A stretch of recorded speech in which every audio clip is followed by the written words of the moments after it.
Hi, I'm Kristin, and I have a really quick weeknight dinner that is very good. This is first time for me making this chicken dish, and it did not disappoint. So if you'd like to find out what it is, then just keep watching.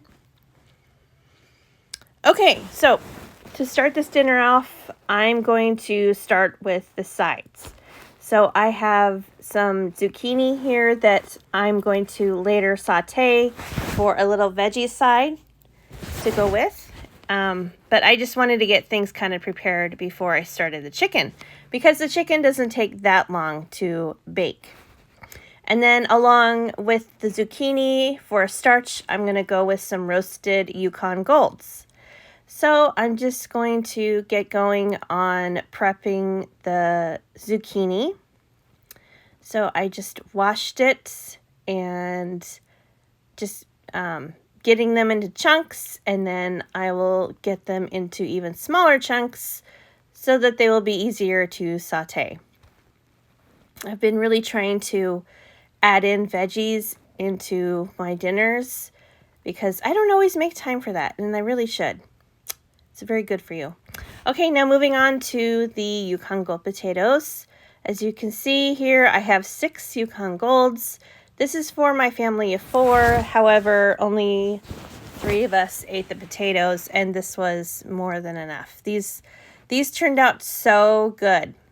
They are so creamy when they're baked and are roasted, and they just are so creamy inside. I love these. They're so much better to me than russet potatoes and less starchy, so that's good too.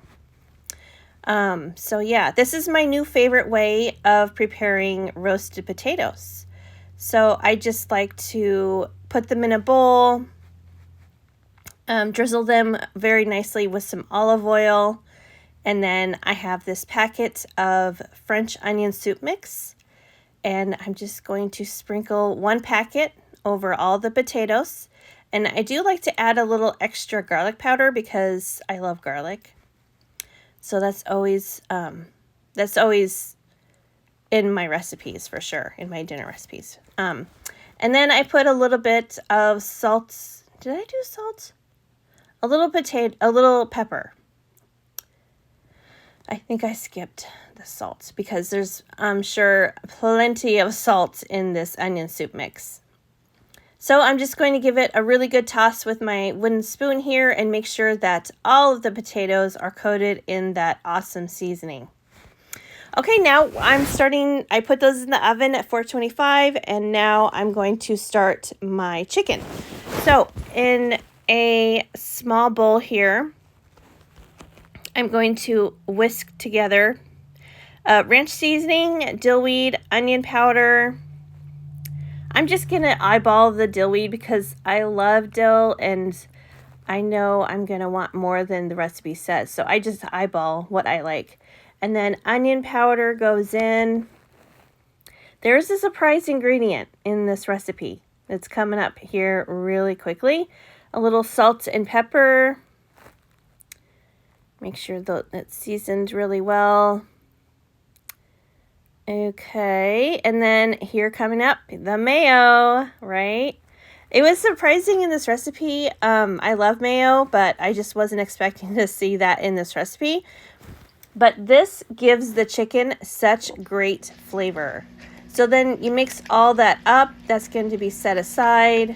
This is going to be part of the coating on the chicken. Okay, and then the next step is to melt 3 tablespoons of butter and then add in 3/4 cup of panko breadcrumbs. I'm sure you could use just regular old breadcrumbs if you don't have panko, but panko is a better choice because it'll be a little bit more crispy. And then we have grated Parmesan cheese. I had the powdery stuff here. As you can tell, I should have picked up the fresh, but oh well, next time, because I will make this again. This chicken dinner was so good, and it came together pretty darn quick.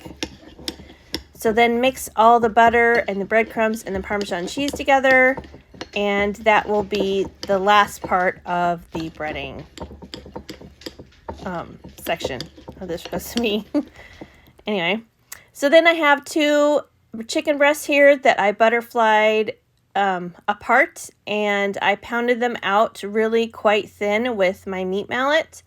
And then I'm going to spread on the mayo mixture first. In my head, I was like, okay, so I need to get eggs and then, flour and then breadcrumbs and everything. I just didn't think that it would go this route instead, but it was so good. So then do one side, turn the chicken over, do the other side. Heads up though, the mayo mixture is going to stick to your cutting board on the underside. So, just scoop it off and just put it back on the chicken. It's fine. Also, oven is preheated to 425, by the way, and then you'll have parchment paper lined sheet pans to put the chicken on. Sorry, that was so hard for me to say for a second. Wow, that was embarrassing.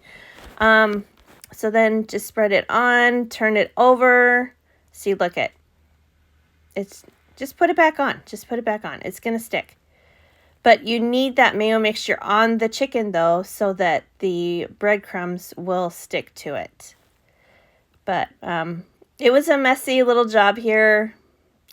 Maybe I'll wear disposable gloves next time. I don't know. But anyway, it's messy, but it's worth it because this recipe is seriously so good. This was really good. It really surprised me. The mayo just gives it a really nice tang that I wasn't expecting. And if you don't like mayo, make this anyway, because guess what?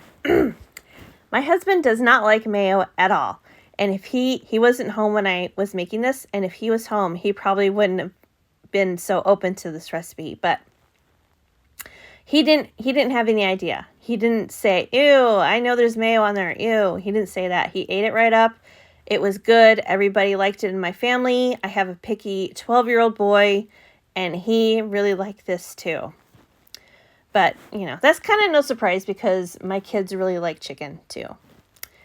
And chicken breast can be pretty bland, right? So all these ingredients give this chicken such great, awesome, yummy flavor. I'm telling you, this is a great one for the weeknight. I had to make this in between basketball practice and, the guy's coming home from the first one, and then he went to another basketball practice on this night. So I had to get dinner done really quickly. And this, it was really easy to follow this recipe, and it came together really quick. So, if you're in a pinch on a weeknight, make this chicken. It's really good. Okay, so they're all coated. I put it on a sheet pan along with the potatoes in the oven, 425. Here they are after 15 minutes. Honestly, the chicken was a touch dried out. I could have taken them out at 12 minutes and they would have been just perfect. And I will remember that for next time. But as you can see, they are cooked really, really well. I'm just checking the internal temp with my thermometer here. 165 is the right temperature, and as you can see, it's going well past that. So next time, I'm going to do 12 minutes. It says 12 to 15. 12 is perfect. So here's my plate with all the potatoes and the veggies, and this was so good. I am definitely going to make this again, and I hope you do too, because you're going to really love it. Leave me a comment if you make it and you like it. If this is your jam, let me know. Loved it. Gonna make it again. Winter dinner. And that's it. That's all I gotta say. Thanks for watching, and I'll see you guys in the next one. Bye.